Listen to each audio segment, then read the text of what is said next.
Hello everyone, welcome to NAANDHI. Let's discuss current affairs. These are the topics we are going to discuss today and we are available even on Instagram and Telegram too. Please join us for more updates. Special Marriages Act. ఇండియాలో marriages respective religious loss ఏవైతే ఉంటాయో వాటి ప్రకారం register అవుతాయి. For example Hindus కి మధ్యలో marriage అవుతాయి, హిందూ లా code are వాళ్ళ రెస్పెక్టివ్ రిలీజియస్ లా ఏదైతే ఉంటుందో దాని ప్రకారం వీళ్ళ మ్యారేజ్ రిజిస్టర్ అవుతుంది.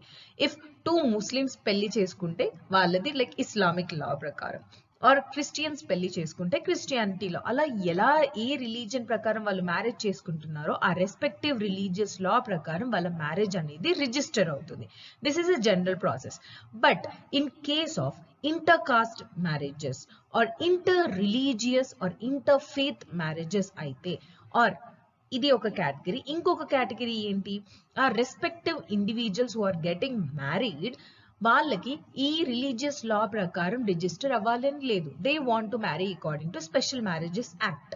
సో ఇలాంటి కేటగిరీస్ లో ఎప్పుడైనా కానీ మ్యారేజెస్ రిజిస్టర్ అయ్యేది స్పెషల్ మ్యారేజ్ యాక్ట్ ప్రకారమే. That was established in somewhere around 1954. ఎందుకు ఇది అని అంటే, first thing inter caste marriage, inter religious marriages and even on the will of the persons who are getting married. కాకపోతే ఈ special marriage యాక్ట్ 2020లో supreme కోర్టులో ఛాలెంజ్ చేయబడింది by a law student from Kerala.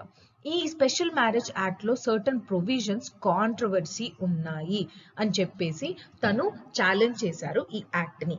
So what are these controversial provisions? Let's see. General గా marriage register office లో are special marriage act ప్రకారం చేసుకోవాలి అంటే ఫస్ట్ ఆ రెస్పెక్టివ్ మ్యారేజ్ ఆఫీసర్ ఎవరైతే ఉంటారో వాళ్ళకి ఆ ఇండివిజువల్స్ మ్యారేజ్ చేసుకునే వాళ్ళు నోటీస్ అనేది ఇవ్వాలి. వన్స్ ఈ మ్యారేజ్ ఆఫీసర్ ఎవరైతే ఉంటారో వాళ్ళకి నోటీస్ రిసీవ్ అయిన తర్వాత అండర్ సెక్షన్ 6 ప్రకారం ఆ నోటీస్ ని మ్యారేజ్ రిజిస్టర్ బుక్ లో తను రిజిస్టర్ చేయాలి. Like any one can come and have access to this marriage access book. ఇది ఒక కాంట్రవర్సీ. ఇంకొకటి ఏంటి అంటే, అదే కాపీని, ఆ నోటీస్ కాపీ ఏదైతే ఉంటుందో దాన్ని అదే register office or respective office place లో, లైక్ కాన్స్పీషియస్ ప్లేస్ అంటే క్లియర్లీ విజిబుల్ గా ఉన్న ప్లేస్ లో దాన్ని ఒక 30 days వరకు ఆ నోటీస్ పీరియడ్ ని అందులో పెట్టాలి, లైక్ అఫిక్స్ చేయాలి. 30 days వరకు దీన్ని పెట్టాలి. ఇవి అన్ని ఎందుకు అని అంటే, like in order to avoid bogus marriages. Bogus marriages అంటే ఏంటి, లైక్ అన్యాక్సెప్టెడ్ మ్యారేజెస్, ఆర్ లేకపోతే లైక్ స్పౌసెస్ ఎవరైతే ఉంటారో, husband or wife already marriage అయ్యి వాళ్ళ హస్బెండ్ అండ్ వైఫ్ ని వదిలేసి ఇక్కడ మ్యారేజ్ చేసుకుంటున్నారు, like illegal. In order to avoid such unaccepted marriages ఈ ప్రొవిజన్ ని ఈ స్పెషల్ మ్యారేజెస్ యాక్ట్ లో ఎస్టాబ్లిష్ చేశారు. కానీ ఈ లా స్టూడెంట్ ఏమంటున్నాడంటే, ఈ provisions are against right to privacy and right to marry of an individuals. ఎందుకు అని అంటే, ఈ 30 days టైం పీరియడ్ ఇలా మ్యారేజ్ రిజిస్టర్డ్ బుక్ లో కానీ అండ్ వాళ్ళ ఒక విజిబుల్ అయ్యే ప్లేస్ లో కానీ ఆ నోటీస్ ని అఫిక్స్ పెట్టడం వల్ల ఎవరైతే సొసైటీ మెంబర్సో, వాళ్ళ కాస్ట్ మెంబర్సో ఆర్ వాళ్ళ ఫ్యామిలీ మెంబర్సో వాళ్ళందరూ ఆ దగ్గరలో ఉన్న రిజిస్టర్ ఆఫీసెస్ అన్ని వెతుకుతారు. సో ఈజీగా వాళ్ళకి అర్థమవుతుంది, like so and so register office లో వాళ్ళు మ్యారేజ్ చేసుకోబోతున్నారు అని. సో ఈ provisions are against the right to privacy of the individuals who are getting married. వాళ్ళని మ్యారీ ఎలా చేసుకొని ఇస్తారు? And even we know that honor killings, yes, వాళ్ళకి ఇది తెలియగానే వాళ్ళ పిల్లల్ని చంపేయడానికి కూడా రెడీగా ఉంటారు చాలా మంది. So all these are against the right to privacy and right to marry of an individuals అని చెప్పేసి ఈ లా స్టూడెంట్ అంటున్నారు. ఈ స్పెషల్ మ్యారేజెస్ యాక్ట్ న్యూస్ లో ఎందుకు వచ్చిందంటే, సుప్రీం కోర్ట్ వర్డిక్ట్ ఉందండి రీసెంట్ గా. So Nandini Praveen versus union of India September 2021 case ఏదైతే ఉందో దాని హియరింగ్ ఇప్పుడు ఉంది. So we are waiting for judgment of the Supreme Court how this problem is going to be solved. So ఇలాంటి questions మనకి ethics case studies లో అడిగే అవకాశాలు ఉంటాయి. లైక్ ఆ ప్రొవిజన్ అనేది మ్యాండేటరీ కదండి, బోగస్ మ్యారేజెస్ ఎలా మరి ఓవర్కమ్ చేస్తారు? And even right to privacy of an individual is declared as a fundamental right by the Supreme Court itself in Puttaswamy case. Yes, so రెండు కావాలి. సో రెండింటిని manage చేసుకుంటూ మనం ఈ ప్రాబ్లమ్ని ఎలా సాల్వ్ చేస్తాము అనేది కేస్ స్టడీగా కూడా రావచ్చు. So please friends, do answers or give your suggestions how to solve this issue in comment box. Registration of political parties. Recently, Election Commission has reduced the notice period from 30 days to 7 days because COVID-19 situation valla even political parties registration process kuda delay ayyindi. So andukani like some sort of relaxations have been done. So how the registration process is actually done for the political parties, let's look into it. Generally certain guidelines ఉంటాయి ఎలా ఒక political party register అవ్వాలి అని. ఆ guidelines ఎవరు చేస్తారు? By election commission. This is the first prelims fact to be remembered. Under కాన్స్టిట్యూషనా లేకపోతే యాక్ట్ ప్రకారమా అంటే both category. Even under constitution, that is according to article 324 and even under the Representation of People Act 1951. So ఈ Constitution and Act రెండిటి ప్రకారం Election Commission have the authority to prepare the guidelines in order to register a political party. These are very very important.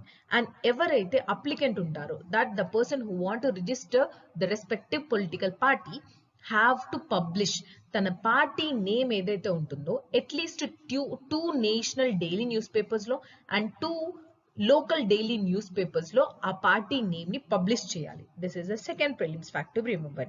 And even register చేయడానికి like the person can send the registration application form through registered post or can also be presented personally. Evarki? To the secretary to the election commission. That too a party established chesina within 30 days lope. And even a post edaithe format untundo, that format of applicant should be according to the prescription. Ante ee election commission guidelines lo ichina prescribed format edaithe untundo aa format lone either registered post or personal ga vachi election commission ki political party register చేసుకోవడానికి application పెట్టొచ్చు. This is the third prelims fact to be remembered. And even ఆ printed copy of the memorandum అంటే ఆ respective political party యొక్క rules, regulations and వాళ్ళ constitution of party ఎలా చేస్తారు అనేది కూడా ఈ ప్రింటెడ్ అప్లికెంట్ నోటీస్ లో ఉండాల్సిందే. ఆ రెస్పెక్టివ్ పొలిటికల్ పార్టీలో డిఫరెంట్ లెవెల్స్ డిఫరెంట్ మెంబర్స్ ఉంటారు కదా. ఆ రెస్పెక్టివ్ మెంబర్స్ ఎలక్షన్స్ ఎలా అవుతాయి అండ్ వాళ్ళు ఎన్ని ఇయర్స్ వరకు ఆ సర్టన్ పోస్ట్ లో ఉంటారు అండ్ ఎన్నిసార్లు ఆ ఎలక్షన్స్ జరుగుతాయి. For example youth Congress president elections ఏ అనుకోండి, లైక్ అవి ఎన్ని ఇయర్స్ కి ఒకసారి అవుతాయి, ఆ రెస్పెక్టివ్ ప్రెసిడెంట్ ఎన్ని ఇయర్స్ ఉంటారు, అలా పర్టికులర్ పొలిటికల్ పార్టీకి ఇండివిజువల్ గా విత్ ఇన్ ఎలక్షన్స్ ఏమవుతాయి అవి కూడా ఉండాలి. And even at least 100 members of the party members should show that they are registered electors in latest electoral rolls. ఏదైతే లేటెస్ట్ ఎలక్టరల్ ఓటర్ లిస్ట్ ఉంటుందో అందులో at least 100 members of this new political party వాళ్ళకు సంబంధించిన వాళ్ళు ఇందులో రిజిస్టర్డ్ ఎలక్టర్స్ గా ఉన్నారు అనేది చూపించాలి. అండ్ ఈవెన్ ఆ పొలిటికల్ పార్టీ ఒక respective president or general secretary ఉంటారు కదా, వాళ్ళు సైన్ చేసిన ఒక affidavit affidavit like sworn before first class magistrate or oath commissioner or notary public application లో ఇంక్లూడ్ అయ్యి ఉండాలి. అండ్ ఇండివిజువల్ అఫిడవిటే కాదు, లైక్ అట్లీస్ట్ 100 members కూడా ఆ పొలిటికల్ పార్టీ వాళ్ళు ఇండివిజువల్ గా అఫిడవిట్స్ ఇవ్వాలి. ఏమని? మేము ఈ పొలిటికల్ పార్టీకే సంబంధించిన వాళ్ళము, ఇంకే పొలిటికల్ పార్టీకి సంబంధించిన వాళ్ళు కాదు అని చెప్పేసి అఫిడవిట్ ఇండివిజువల్ గా ఇవ్వాలి. So these are certain provisions in order to register a political party. Is it mandatory to register a political party at the election commission? Sometimes the question comes. So answer is it's not mandatory.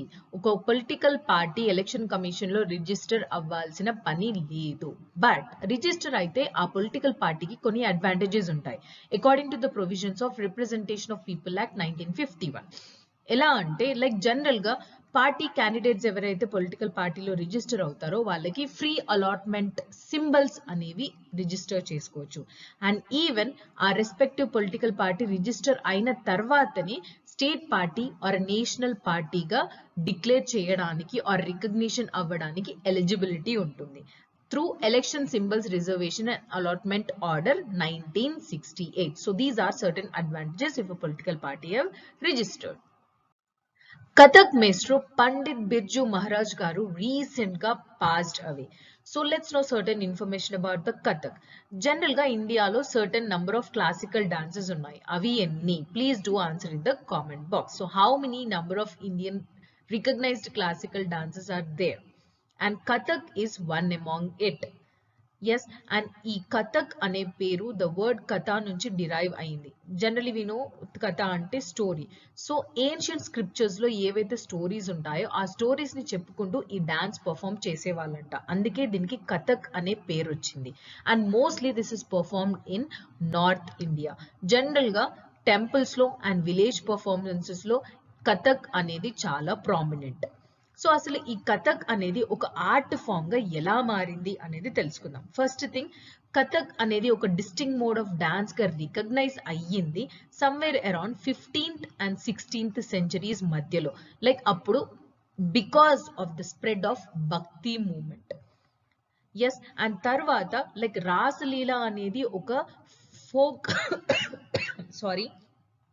రాసలీల అనేది ఒక folk dance performance. Like రాధాకృష్ణకి మధ్యలో ఉన్న love స్టోరీని ఒక different dance and performance లాగా perform చేస్తారు.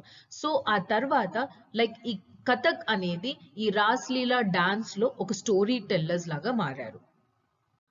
ఆ తర్వాత ముఘల్ ఎంపరర్స్ అండ్ వాళ్ళ నోబెల్స్ కి సంబంధించిన వాళ్ళు వాళ్ళ రెస్పెక్టివ్ కోర్ట్స్ లో దర్బార్స్ లో ఈ ఒక డాన్స్ ని perform చేపించే వాళ్ళంట. So at that time a distinct style of Kathak dance was established and ఇది ఒక ఆర్ట్ ఫామ్ గా ఎప్పుడు మారిందంటే because of Wajid Ali Shah contribution. Wajid Ali Shah ఎవరు? The last Nawab of Awadh. So తను ఈ కథక్ డాన్స్ కి ప్యాట్రనేజ్ ఇచ్చేవాళ్ళంట. సో అప్పుడు ఆ తర్వాత ఈ కథక్ అనేది ఒక ఆర్ట్ ఫామ్ గా ఇండియాలో మారడం జరిగింది. So these are certain important things about the Kathak evolution. And last Nawab of Awadh అని ఎందుకు చెప్తున్నానంటే we all know that 1856 లో Awadh was captured by Dalhousie on the name of misgovernance. Yes, అప్పుడు డల్హౌసీ డాక్ట్రిన్ ఆఫ్ ల్యాబ్స్ పెడతారు, కానీ డాక్ట్రిన్ ఆఫ్ ల్యాబ్స్ కి అవధ్ అనేది eligible అవ్వదు. సో మిస్ గవర్నెన్స్ చేస్తున్నారు అని చెప్పేసి అప్పుడున్న నవాబ్ వాజిద్ అలీ షాని తీసేసి అవధ్ ని క్యాప్చర్ చేస్తారు. This is one of the reason that why Awadh have participated in 1857 revolt against East India company. So Kathak dance style గురించి సర్టన్ ఇంపార్టెంట్ థింగ్స్ తెలుసుకుందాం. Generally it is a solo performance, కానీ it's not mandatory friends. Group లో కూడా perform చేస్తారు. And ఇందులో fundamental and more focus will be given on foot work. ఆ foot work నే తత్కార్ అని అంటారు. This is a most important thing. And అందులో చేసే dance movements like controlled and performed straight legged తోని చేస్తారంట. ఈవెన్ డాన్సెస్ గజ్జలు కూడా కట్టుకుంటారు. And most important and unique thing of this Kathak dance is this is the only classical dance in India which is performed based on Hindustani or North Indian music. General గా మనకి dances ఎన్ని classical dances ఉన్నాయో ఆ respective music అనేది Indian origin. Like Hindustani music and North India music పైన చేసే ఒకే ఒక్క dance or classical dance ఏంటి? Kathak was that. అండ్ ఈ కథక్ అనేది 3 డిస్టింక్ట్ ఫార్మ్స్ లాగా ఉంటుంది. Those are called as gharanas. ఒకటి జైపూర్ లో అండ్ మిగతా 2 బనారస్ అండ్ లక్నోలో. జైపూర్ లో చేసే Kathak dance will be giving more focus on foot moments. And Banaras and లక్నోలో మాత్రం facial expression and graceful hand moments కి ఎక్కువగా ఇంపార్టెన్స్ ఇస్తారు. So these are certain important things in art and culture. And prelims రాబోతుంది, notification కూడా వచ్చింది. So better you have to read art and culture to. COVID-19 time period లో అందరూ mutual గా cooperate చేసుకుంటూ ప్రాబ్లమ్స్ అన్నిటినీ ఓవర్కమ్ చేయాలి, కానీ కోల్డ్ వార్ మెంటాలిటీ తోని ఉండకూడదు అని ఈ ఫార్మల్ ప్రాసెస్ ని రిజెక్ట్ చేశారు చైనీస్ ప్రెసిడెంట్ జీ జిన్పింగ్ గారు. So let's know what is all about cold war. 1945 నుంచి 1991 వరకు వరల్డ్ లో ఉన్న జియో పొలిటికల్ టెన్షన్ ఏదైతే ఉంటుందో that is described as cold war period. And పర్టికులర్గా వరల్డ్ వార్ 2 తర్వాత the whole world is divided into 2 categories. ఏంటి? ఒక కేటగిరీలో సోవియట్ యూనియన్ అంటే యుఎస్ఎస్ఆర్, ప్రస్తుతం రష్యాని అప్పుడు యుఎస్ఎస్ఆర్ అని అంటారు, Soviet Union and it's satellite states, east European countries mostly on one side. General గా సాటిలైట్ స్టేట్స్ అంటే ఏంటి? ఒక కంట్రీ ఇండిపెండెంట్ గానే ఉంటుంది, కానీ పొలిటికల్, ఎకనామికల్లీ అండ్ మిలిటరీలో వేరే కంట్రీ యొక్క ఇన్ఫ్లుయెన్స్ అనేది ఈ కంట్రీలో ఉంటుంది. That is called as satellite state. So Soviet Union and satellite states ఒకవైపు, and United States and its allies. ఈ అలైస్ లో western European countries, you can see here it is eastern and here it is western. So వీళ్ళందరూ ఒకవైపు, వీళ్ళందరూ ఒక వైపుగా, like whole world had turned into bipolar. అంటే 2 different categories గా world మొత్తం మారిపోయింది. And it is called as cold war. Why అంటే జనరల్ గా వార్ లో డైరెక్ట్ వార్ అవ్వకుండా, like arms and ammunition, soldiers ని యూజ్ చేయకుండా, it was an ideological war. అంటే United States and western European countries support the capitalistic mentality, and Soviet Union and satellite states support the communistic mindset. So question for you friends, what is the difference between capitalism and communism? ఇది నేను నాంది current affairs లో చాలా సార్లు చెప్పడం జరిగింది. Please do answer in the comment box. So ఈ particular period నే కోల్డ్ వార్ అని అంటారు. సో ఇప్పుడు ప్రెసిడెంట్ ఎందుకు ఈ కోల్డ్ వార్ మెంటాలిటీని అంటున్నాడు అంటే, లైక్ వరల్డ్, చైనా ఒకవైపు, మిగతా అన్ని కంట్రీస్ అందరూ ఒకవైపు అని ఇప్పుడు మళ్ళీ డివిజన్ అనేది స్టార్ట్ అవుతుంది. సో అలాంటి ఉండకూడదు, everyone have to cooperate with each other in order to overcome the issues of COVID-19 అని చెప్పేసి ప్రెసిడెంట్ అన్నారు. Impact of the tsunami being assessed in tonga. అసలు ఫస్ట్ ఆఫ్ ఆల్ ఈ టాంగా రీజియన్ ఎక్కడ ఉంది? సదర్న్ పెసిఫిక్ రీజియన్ లో ఒక island is called as tonga. This is the first prelims fact to be remembered. And ఇక్కడ సునామీ ఎంతవరకు వచ్చింది అని అసెస్ చేస్తున్నారంట. అసలు సునామీ ఎలా వచ్చింది? వాల్కెనో ఎరప్ట్ అవ్వడం వల్ల. How these two are interlinked అనేది కూడా important. Yes, so actually what is mean by volcano? First thing, volcano అంటే ఒక వెంట్ ఆర్ ఫిషర్ ఏదైతే ఉంటుందో, ఎర్త్స్ క్రస్ట్ లో ఉన్న లావా, యాష్, రాక్స్, గ్యాసెస్ అన్ని బయటికి రావడం is called as a volcano. And ఇప్పుడు ఈ ఐలాండ్ ఆఫ్ టాంగో దగ్గర ఉన్న ప్లేస్ లో, లైక్ అండర్ సీ అంటే సీకి కింద ఉన్న ఒక వాల్కనో అనేది ఎరప్ట్ అయింది. You can see here. And ఆ వాల్కనో ఎరప్ట్ అవ్వడం వల్ల లైక్ సడన్ గా ఎనర్జీ అంతా రిలీజ్ అవుతుంది కదా. So it leads to long wave lengths of the water and that led to tsunami. So ఆ సునామీ ఎంతవరకు అయ్యింది అని అసెస్మెంట్ అనేది చేస్తున్నారంట. So what is mean by tsunami? The long wave lengths of water caused by a large and sudden displacement of the ocean. అది earth quake వల్లనో, volcanic eruptions వల్లనో, ఏదైనా ఒక రీజన్ వల్ల లైక్ వేవ్స్ అనేవి లాంగ్ రావడం is called as a tsunami. And ఈ tonga island occurred along the ring of fire. So ring of fire అంటే ఏంటి ఇప్పుడు చూద్దాం. You can see here this ring around the Pacific Ocean is called as a ring of fire, and it is also called as circum-Pacific belt. ఎందుకంటే ఈ place లో ఎక్కువగా volcanoes and frequent earthquakes అనేవి occur అవుతుంటాయి. You can see here Tonga Island is somewhere here. So ఇప్పుడు volcano and tsunami వచ్చింది కూడా ఈ region లోనే. So what is this ring of fire? Let's see here. 75% of the Earth's volcanoes and more than 450 volcanoes all are located in this ring of fire. And in terms of earthquakes, 90% of the Earth's earthquakes ఏవైతే ఉంటాయో అవన్నీ ఇక్కడే జరుగుతుంటాయి. So అసలు ఎందుకు ఇంతగానం ring of fire దగ్గరే అవుతుంటాయి అంటే, you can see here these are the plate boundaries. General గా మనకి volcanoes కానీ earthquakes కానీ, మన earth is divided into major plates. You can see here. Yes, all these plates. Yes, plates అనేవి ఎప్పుడు మూవ్ అవుతూ ఉంటాయి. You can see here, this is the Pacific plates. So అవన్నీ మూవ్ అవ్వడం వల్ల like ఏదైతే పైన, like if think this is one plate and this is another plate, if those are coming towards each other, then ఏదైనా ఒక high density ఏదైతే ఉంటుందో that we have to subduct. Yes, and ఏదైతే low density ఉంటుందో that have to go top. So ఈ subduct అయిన zone ఏదైతే ఉంటుందో that will create a lava in the earth's crust. Because of high pressure and everything, metals అన్ని melt అయిపోయి అక్కడ lava అనేది జనరేట్ అవుతుంది. So that have to come out, ఆ ఎనర్జీ అంతా బయటికి రావాలి కదా. So finally that will be generating a volcano and it will erupt one or the other day. This is a process how the volcano emerges. And even if frequent movement of the plates వల్ల ఆ places లో displacement of the land అవుతుంది కాబట్టి earth quakes కూడా అవుతాయి. So that is a reason why ring of fire దగ్గరనే ఎక్కువగా earthquakes or volcanoes అవుతాయి, because of the plate tectonic movements. India to seal a free trade agreement with United Kingdom. So let's know what is this free trade agreement.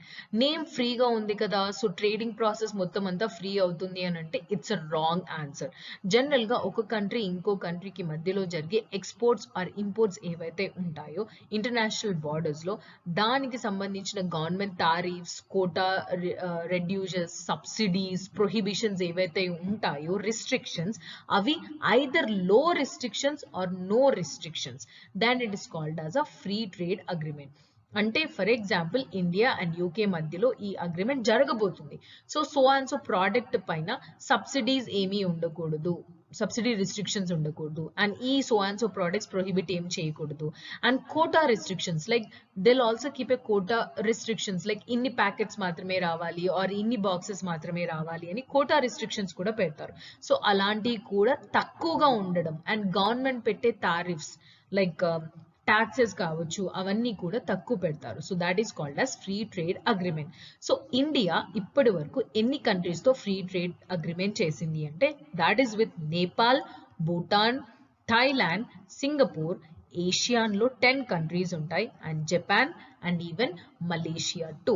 And first free trade agreement India sign చేసింది శ్రీలంకతో, that is in 1998. And the discussion is going on with Australia and UK కూడా. ఒకవేళ ఇది work out అవుతే and UK will also join this.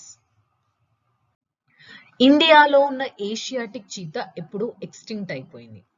That's somewhere around in 1952 itself. So there was a plan to reintroduce African cheetah into Kunno National Park in Madhya Pradesh. And ఇంతకు ముందు కూడా Asiatic Lions ఏవైతే Gir national park Gujarat లో ఉన్నాయో అవిటిని కూడా తీసుకొచ్చి మధ్యప్రదేశ్ లో ఉన్న కున్నో నేషనల్ పార్క్ లో రీఇంట్రడ్యూస్ చేయాలి అని అనుకున్నారు. సో ఇప్పుడు న్యూస్ లో ఏమొచ్చిందంటే ఇప్పుడు ఆఫ్రికన్ చీతాని తీసుకొచ్చి ఈ కున్నో నేషనల్ పార్క్ లో ఇంట్రడ్యూస్ చేస్తే ఇంతకు ముందే అనుకున్న ప్రోగ్రామ్ దట్ ఏషియాటిక్ లయన్స్ ని కూడా ఇదే నేషనల్ పార్క్ లో రీఇంట్రడ్యూస్ చేయాలనుకున్నాం కదా. So there may be a clash between them and it may endanger Asiatic lions అని చెప్పేసి ఇప్పుడు మనకి న్యూస్ లో వచ్చింది. So let's know certain information about Asiatic cheetah and Kuno national park and everything. First let's know about the cheetah. Cheetah అనేది world's fastest land animal. కానీ మన ఇండియాలో ఈ చీతా అనేది ఎక్స్టింక్ట్ అయిపోయింది సమ్వేర్ అరౌండ్ 1952లోనే. బికాస్ లైక్ అప్పుడున్న రాజులు కావచ్చు, ఈవెన్ బ్రిటిష్ వాళ్ళు కావచ్చు, they use to hunt this animal a lot. So 1952 నుంచే మనకి ఇండియాకి చీతా యానిమల్ లేదు. But Asiatic cheetah is available only at one place, that is in Iran. This is very very important prelims fact. IUCN red list prakaram ee Asiatic cheetah is a critically endangered species. Critically endangered species అనేవి కూడా మనకి చాలా important prelims కి. కానీ ఇండియాలో మాత్రం ఈ species మాత్రం extinct. This you have to remember. Somewhere around 1990s లో ఇవి 400 స్పీషీస్ ఉండేయంట, కానీ ఇప్పుడు జస్ట్ 50 to 70 స్పీషీస్ మాత్రమే మిగిలిపోయాయి. బికాస్ ఇప్పటికీ వాటిని చాలా హంట్ చేస్తున్నారు అండ్ దాని యొక్క మెయిన్ ప్రే అయినా అంటే అది తినే food gazelles, it looks like a deer. So అవి కూడా తక్కువ అవుతున్నాయి. And even encroachment into their habitats, అవి ఉండే రీజియన్స్ కి మనుషులు ఎంక్రోచ్ అయ్యి డెవలప్మెంట్ అని చెప్పేసి like we are killing lot of animals. So all these are the reasons why cheetah is being declared as a critically endangered and వాటి species ఎందుకు తక్కువ అవుతున్నాయని. మరి చీతాని రీఇంట్రడ్యూస్ చేయడం మనం ఇరాన్ లో నుంచి చేయాలి కదా, ఆఫ్రికా నుంచి ఎందుకు చేస్తున్నాము అనే క్వశ్చన్ మీకు రావచ్చు. That was also in news.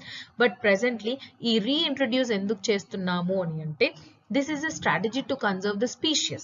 So Africa, particularly South Africa lo unde cheetah ni తీసుకొచ్చి ఇప్పుడు కునో నేషనల్ పార్క్ అంటే మధ్యప్రదేశ్ లో ఉన్న కునో నేషనల్ పార్క్ లో రీఇంట్రడ్యూస్ చేసి వాటి స్పీషీస్ ని కన్జర్వ్ చేస్తాము అని అనుకుంటున్నారు. కానీ ఈ ప్రాజెక్ట్ అనేది హాల్ట్ అయిపోయింది.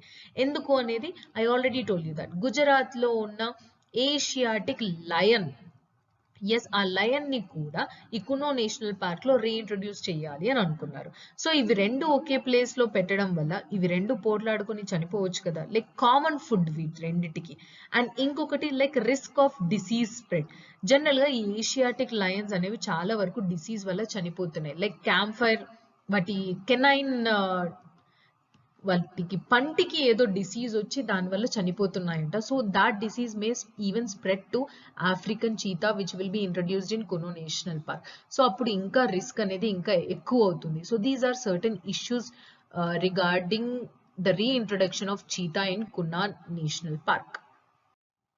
So we all know about the Republic Day tableau. టాబ్ల్యూ అని అంటే లైక్ ప్రతి ఒక్క స్టేట్ నుంచి లైక్ రెస్పెక్టివ్ వాళ్ళ యొక్క ఏదైనా ఒక థీమ్ ని తీసుకెళ్లి లైక్ రిపబ్లిక్ పరేడ్ లో దాన్ని డిస్ప్లే చేస్తూ ఉంటారు. So that is called as tableau. So who will actually conduct or manage this Republic Day parade అంటే defence minister will do it. Home ministry కాదండి, defence ministry. This is first prelims fact to be remembered. So defence ministry ఎవరైతే ఉంటారో వాళ్ళు around September లో అన్ని states and union territories and central government departments and few other constitution authorities ఎవరైతే participate చేస్తారో ఈ parade లో వాళ్ళందరికీ ఇన్విటేషన్ పంపిస్తారు.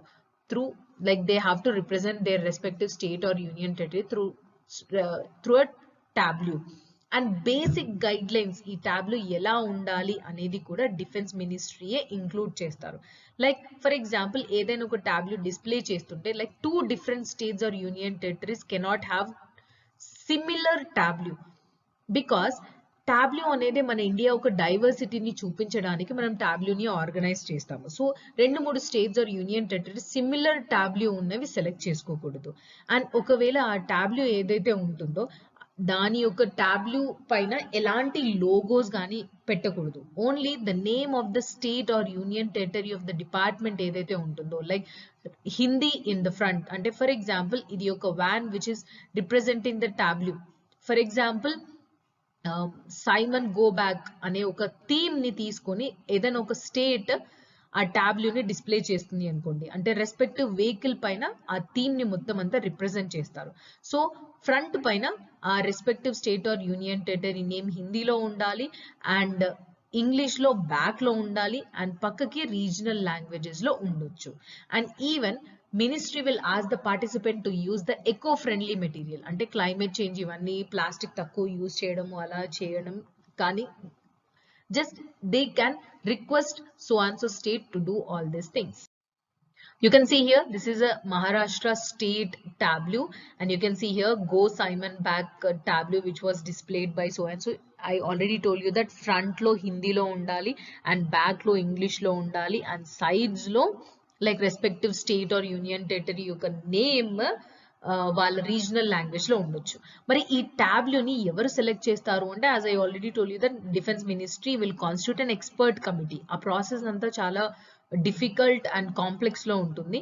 సో వాళ్ళు డిస్టింగ్విష్ పర్సన్స్ ఎవరైతే ఉంటారో like art, culture, painting, sculpture, music, architecture, కొరియోగ్రఫీకి సంబంధించిన అందరూ ఈ ఎక్స్పర్ట్ కమిటీలో ఉంటారు. So they will decide that which state tableau have to be accepted for the respective Republic Day parade.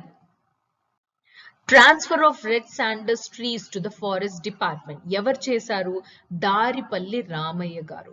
తనని చెట్ల రామయ్య అని కూడా అంటారంట. ఖమ్మం డిస్ట్రిక్ట్ చుట్టుపక్కల్లో తను ఏరియా తీసుకొని ఒక 100,000 చెట్లని నాటారంట. ఆ చెట్లలో నీడనిచ్చే చెట్లు, మనకి పండ్లనిచ్చే చెట్లు అండ్ ఈవెన్ బయోడీజిల్ ఫ్యూయల్ ని తయారు చేసే చెట్లు కూడా ఉన్నాయంట. లైక్ ఫ్యూచర్ జనరేషన్ కి అష్యూరెన్స్ ఇచ్చే చెట్లని నాటాడు. తను చదువుకున్నది 10th కానీ he is doing wonder things in our society. And red sandals ఏదైతే రెడ్ శాండల్వుడ్ చెట్లు ఉన్నాయో పుష్ప ఫిలిం చూసిన వాళ్ళందరికీ తెలుసండి, అది యాక్చువల్లీ ఎండేంజర్డ్ కేటగిరీ లో ఉంటుంది. IUCN రెడ్ లిస్ట్ ప్రకారం ఎండేంజర్డ్ కేటగిరీలో ఈ రెడ్ శాండల్వుడ్ అనేది ఉంది. This is more important films fact to be remembered. And ఈ రామయ్య గారి పేరు పైన బుక్స్ కూడా రాశారంట. విత్తనం నుండి పద్మం వరకు వనజీవి ప్రయాణం బై నరేష్ జిల్లా ఇన్ తెలుగులో అది రాశారండి. మనకి స్టేట్ కాంపిటేటివ్ ఎగ్జామ్స్ లో కూడా యూస్ అవుతుంది. Rising sea level prompt Indonesia to relocate capital. General గా ఇండోనేషియా క్యాపిటల్ మనందరికీ తెలుసు జకర్తా. కానీ సీ లెవెల్ అనేది ఇంక్రీజ్ అవ్వడం వల్ల జకర్తా మునిగిపోవడం స్టార్ట్ అయింది. సో అలా అవ్వకూడదు అని చెప్పేసి జకర్తా నుంచి జస్ట్ 2000 కిలోమీటర్స్ దూరంలో ఉన్న ఒక జంగల్ క్లాడ్ బోర్నియో ఐలాండ్ లో ఒక న్యూ క్యాపిటల్ ని షిఫ్ట్ చేస్తున్నారు. ఆ న్యూ క్యాపిటల్ నేమే నుసంతరా అని పెట్టబోతున్నారంట. జనరల్ గా సీ లెవెల్ ఎప్పుడు రైజ్ అవుతుంది? What are the primary reasons అంటే first thing thermal expansion. Thermal అంటే టెంపరేచర్. జనరల్ గా we all know that when we heat water then water will expand.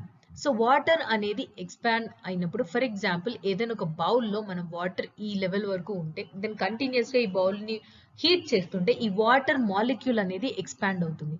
So water level అనేది ఇలా rise అవుతుంది.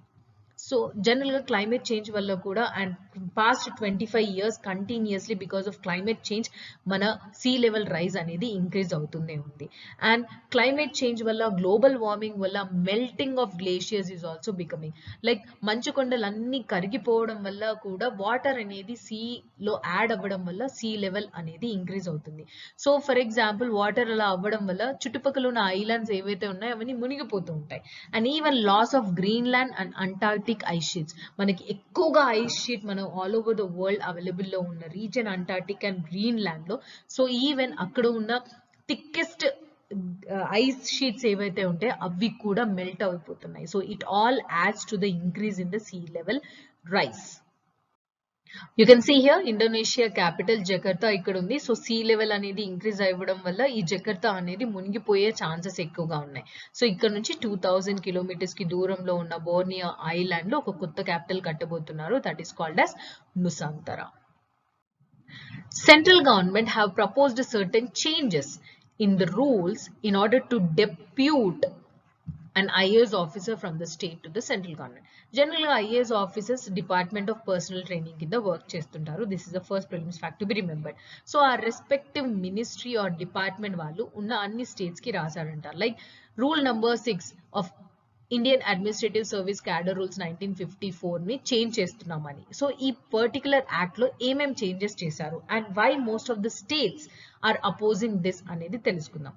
First thing, ఒక state నుంచి central government కి IAS officer ని డెప్యూట్ చెయ్యాలి అని అంటే ఆ respective state government no objection clearance అనేది ఆ ఆఫీసర్ కి ఇవ్వాలి. అప్పుడే తను సెంట్రల్ గవర్నమెంట్ కి వెళ్ళి వర్క్ చేయొచ్చు.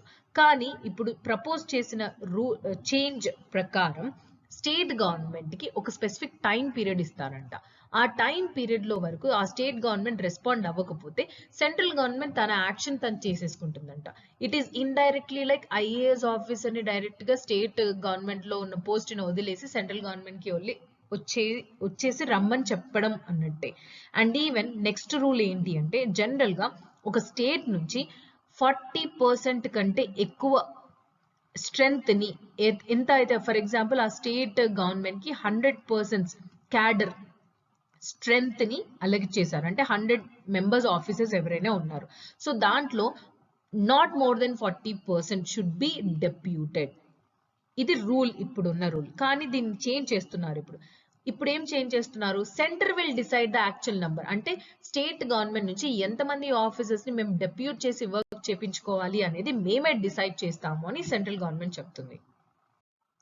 థర్డ్ చేంజ్ అంటే if any disagreement between the central and the state, ప్రతి ఒక్క స్టేట్ ఒప్పుకోవాలని లేదు కదా, వాళ్ళిద్దరి మధ్యలో ఏదైనా డిసగ్రిమెంట్ ఉంటే ఈ మ్యాటర్ లో ఆ మ్యాటర్ కూడా డిసైడ్ చేసేది ఎవరు, సెంట్రల్ గవర్నమెంట్ ఏనంట. ఆ సెంట్రల్ గవర్నమెంట్ తీసుకున్న డెసిషన్ కి రెస్పెక్టివ్ స్టేట్ కి పంపిస్తుంది. కానీ ఆ decision of the centre within a specified time period లోనే ఆ స్టేట్ ఇచ్చేయాలి, లేకపోతే కంప్లీట్ గా సెంట్రల్ గవర్నమెంట్ డెసిషన్ తీసుకుంటుంది. And even in cases of public interest ఏవైతే ఉంటాయో ఇమ్మీడియట్ గా central government respective state governments కి on the name of public interest we want certain officers అని చెప్పేసి within specified time period లో the state have to give their decisions. Obviously conflict of interest or decisions agreement అవ్వకపోయినా కానీ ఈ proposals అనేవి still ప్రపోజల్సే, changes ఇంకా రాలేదు. Change అయితే కంప్లీట్ గా ఈ central government domination over the state government in terms of offices అనేది అయిపోతుంది. Already all India offices, please do answer in the comment box, all India offices లో ఎవరెవరు వస్తారు? సో ఆల్ ఇండియా ఆఫీసెస్ లో ఎక్కువ లైక్ డిసిప్లినరీ యాక్షన్ వాళ్ళపైన ఏదైనా తీసుకోవాలి అంటే సెంట్రల్ గవర్నమెంటే తీసుకోవచ్చు. సో ద ప్రపోజ్డ్ అమెండ్మెంట్స్ ఏవైతే ఉన్నాయో those are against the spirit of cooperative federalism.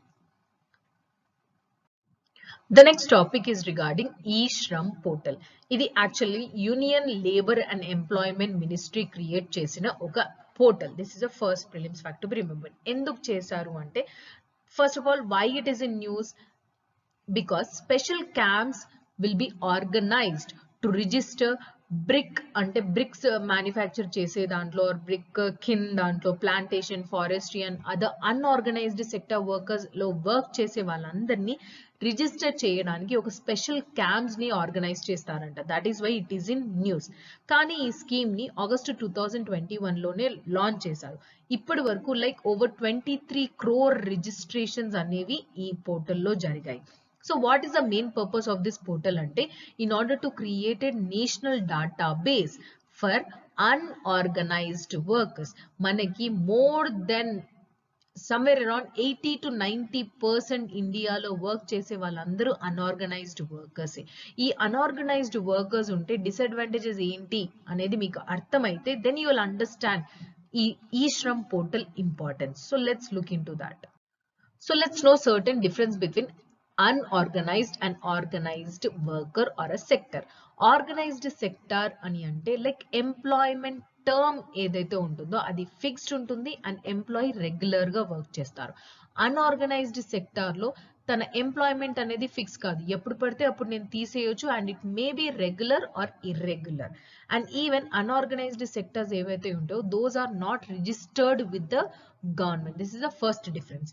And many acts, government acts ఏవైతే ఉంటాయో like factories act, bonus act, pension funds act, minimum wages act అనేవి అన్ని ఆర్గనైజ్డ్ సెక్టార్స్ కి మాత్రమే అప్లికబుల్ అవుతాయి, unorganised sectors కి అప్లికబుల్ అవ్వవు. అంటే ఫ్యాక్టరీ యాక్ట్స్ లో ఏవైతే రూల్స్ అండ్ రెగ్యులేషన్స్ ఉంటాయో అవన్నీ ఆ respective organisation or sector follow అవ్వాల్సిందే. బోనస్ ఇవ్వడము, పెన్షన్ ఇవ్వడము, మినిమం వేజెస్ పే చేయడము ఇవన్నీ ఫాలో అవ్వాల్సిందే. Even a type of job security exist in terms of organise sector. కానీ అన్ఆర్గనైజ్ సెక్టర్ లో అలా జాబ్ సెక్యూరిటీ ఉండదు, ఎప్పుడు పడితే అప్పుడు తీసేస్తారు. And even over time work చేసిన extra time like travel allowances అని చెప్పేసి అడిషనల్ రెమ్యునరేషన్ అనేది ఖచ్చితంగా ప్రొవైడ్ చేస్తారు ఆర్గనైజ్డ్ సెక్టర్స్ లో. అన్ఆర్గనైజ్ సెక్టర్స్ లో అలాంటి ప్రొవిజన్స్ ఏమీ ఉండవు. Even like add-on benefits like medical facilities, pension, leave, travel compensation అలాంటి అన్ని కూడా ఆర్గనైజ్ సెక్టర్స్ లో ఉంటాయి. It means that government provide చేస్తున్న సోషల్ సెక్యూరిటీ స్కీమ్స్ ఏవైతే ఉంటాయో అవి ఖచ్చితంగా ఆర్గనైజ్ సెక్టార్స్ కి ఎలిజిబిలిటీ ఉంటుంది, అన్ఆర్గనైజ్ సెక్టర్స్ కి ఉండదు. కాబట్టి మన ఇండియాలో అన్ఆర్గనైజ్డ్ సెక్టర్స్ ఎంతమంది ఉన్నారో తెలుసుకోవడానికి ఈ e-Shram పోర్టల్లో వాళ్ళు రిజిస్టర్ అవుతే ఈ అన్ఆర్గనైజ్డ్ సెక్టర్స్ కి ఏ స్కీమ్స్ ప్రొవైడ్ చేయాలి, ఎలాంటి సోషల్ సెక్యూరిటీ స్కీమ్స్ ప్రొవైడ్ చేయాలి అని గవర్నమెంట్ డిసైడ్ అవుతుంది. So that is why e-Shram portal is much more important. Recently, Prime Minister Narendra Modi garu had made a special address. మన World Economic Forum యొక్క theme setting agenda state of the world at Davos కి ముందే ఒక special address చేశారు. So that is why World Economic Forum is in news. So let's know certain information about it. ఈ World Economic Forum అనేది ఒక international NGO, non-governmental and also lobbying organization. Lobbying organization అంటే మన world లో ఉన్న ఏవైనా organisations ని or political parties ని, అకాడమిక్స్ ని ఆర్ దేన్నైనా ఇన్ఫ్లుయెన్స్ చేయగలే యాటిట్యూడ్ ఉన్న వాటిని లాబీయింగ్ ఆర్గనైజేషన్స్ అని అంటారు. ఇది జెనీవా స్విట్జర్లాండ్ లో ఉంది. It was founded on 24th January 1971 by a German engineer and economist Klaus Schwab. This is also very important. General World Economic Forum ante governmental organization ani anukuntam. It is a non-governmental organization. It was not established by United Nations. It was established by a German engineer and economist Klaus Schwab. And దీని మరి funding mechanism ఎలా ఉంటుందంటే around 1000 member companies అందరూ దీనికి funding mechanism ఇస్తారంట. So what is the main aim of this world Economic forum? The name itself is indicating something like మన whole world లో సొసైటీని like global level, regional level and industry agendas ని like leaders of the society, leaders of certain academics, political, business వీళ్ళందరినీ engage చేసి world లో certain changes తీసుకురావాలి అనేది the main agenda of this World Economic Forum. And prelims lo and most of the competitive exams lo manaku chaala important topic is reports. So reports released by World Economic Forum. So anni oke daggara raskoni pettukunte manaki prelims ki chaala easy ga untundi. Engaging tomorrow consumer report, inclusive growth and development report, environmental performing index, global competitive index, Global Energy Architecture Performance Index, Global Gender Gap Report, Global Information Technology, Human Capital Report, Inclusive Growth and Development. Sorry, I have repeated this: Inclusive Growth and Development, Global Risk Report, Travel and Tourism Competitiveness Report. So all these reports are released by World Economic Forum. Please do note all these reports. It's single page.